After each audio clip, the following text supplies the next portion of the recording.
Setidaknya ada 5 hal yang teman-teman harus tanyakan pada diri teman-teman sebelum melakukan finalisasi SNMPTN.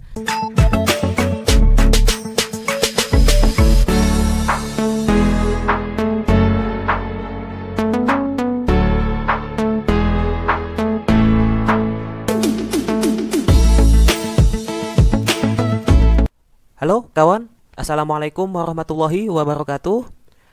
Apa kabar semuanya? Pada video kali ini admin tidak akan bahas soal ya. Admin akan menyampaikan mungkin pesan terakhir sebelum teman-teman di sini yang mendapat SNMPTN, bagaimana rekomendasi sebelum finalisasi jurusan di SNMPTN 2021.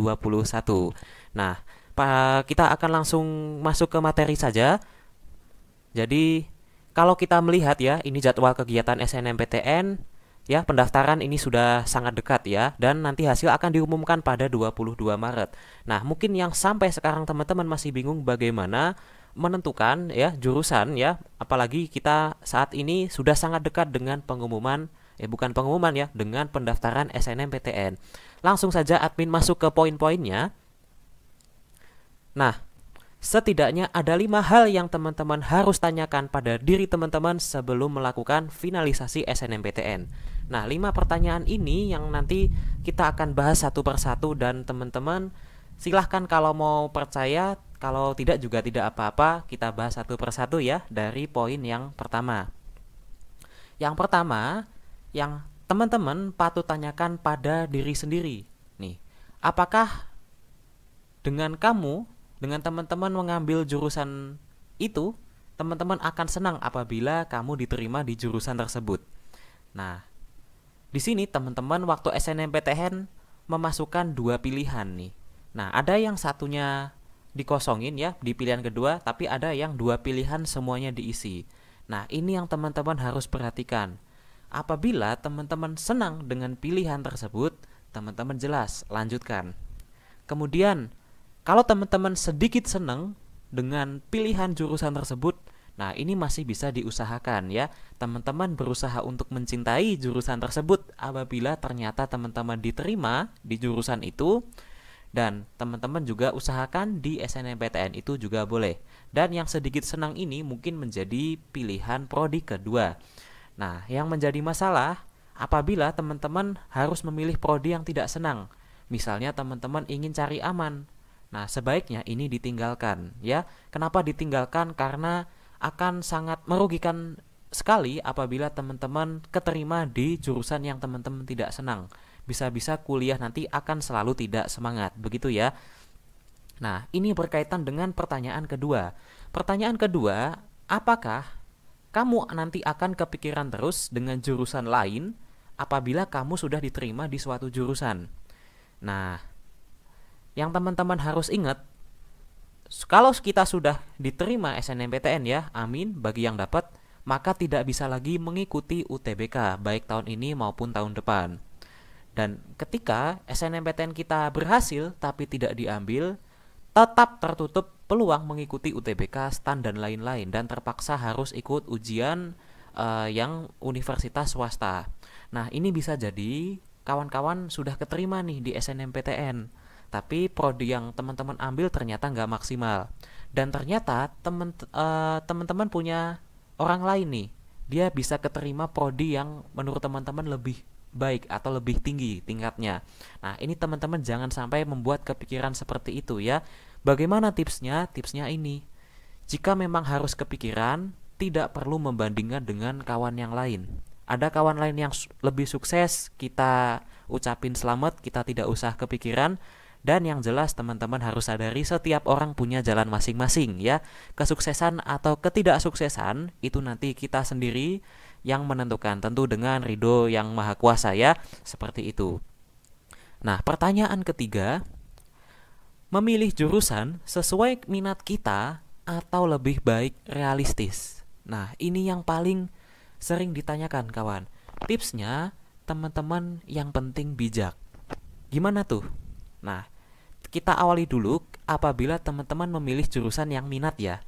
Oke, apabila teman-teman minat dan ada peluang, ya apalagi peluangnya tinggi, ini harus diambil, jelas.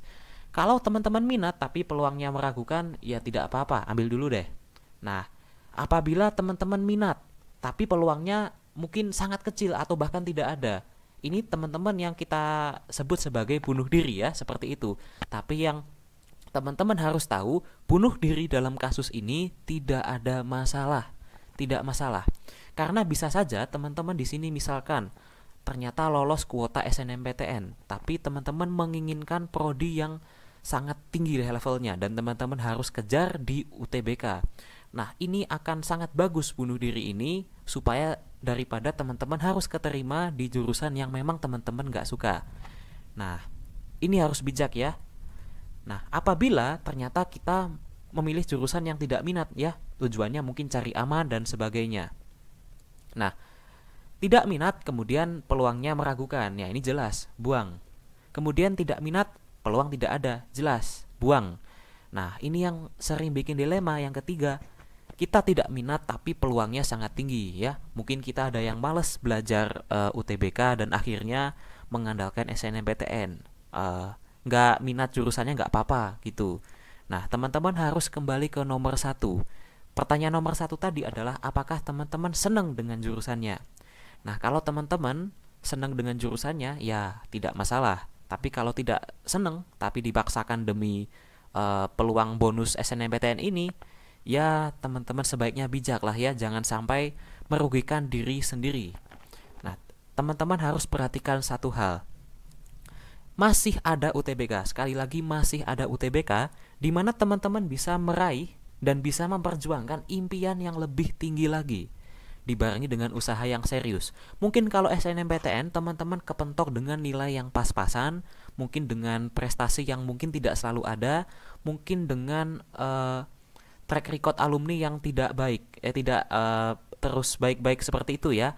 Nah, masih ada UTBK. UTBK ini murni nilai dan teman-teman masih sangat berpeluang untuk mengejar impian yang lebih tinggi di UTBK. Itu yang harus diperhatikan ya. Nah, yang keempat, apakah teman-teman sudah cari tahu seluk-beluk jurusan itu? Nah, teman-teman perhatikan. Semua jurusan itu tidak ada yang enteng. Maka berhentilah mencari jurusan kuliah yang mudah dijalani ini. Tidak ada jurusan kuliah yang mudah. Semua itu memerlukan usaha ya. Teman-teman yang admin ini, mungkin admin sudah kuliah, admin hanya ingin terus terang bahwa tidak ada jurusan kuliah yang mudah. Bahkan kalau kita minat pun itu juga ada usaha yang harus kita jalankan. Tapi teman-teman jangan putus asa. Semua beban kuliah itu akan terasa mudah apabila kita senang menjalaninya. Nah, apabila kita senang, maka kita akan merasa mudah ya apabila kita memiliki atau memilih jurusan yang kita minatin. Bayangin kalau teman-teman gak suka jurusannya, dapat pelajaran yang susah, teman-teman pasti sudah sedih duluan. Tapi kalau sesusah apapun materinya, kalau kita udah minat dulu, pasti teman-teman akan bersemangat untuk menjalaninya. Nah, ini yang terakhir, yang kelima. Apakah kamu sudah siap apabila harus gagal di SNMPTN? Ya, yang harus diketahui SNMPTN itu hanya bonus. Jadi kalau teman-teman gagal semestinya tidak berlebihan dalam menanggapinya. Ya, apalagi masih ada banyak jalan, UTBK, Mandiri, kemudian program yang lain itu sangat banyak sekali. Teman-teman harus persiapkan dari sekarang mental yang kuat apabila harus gagal.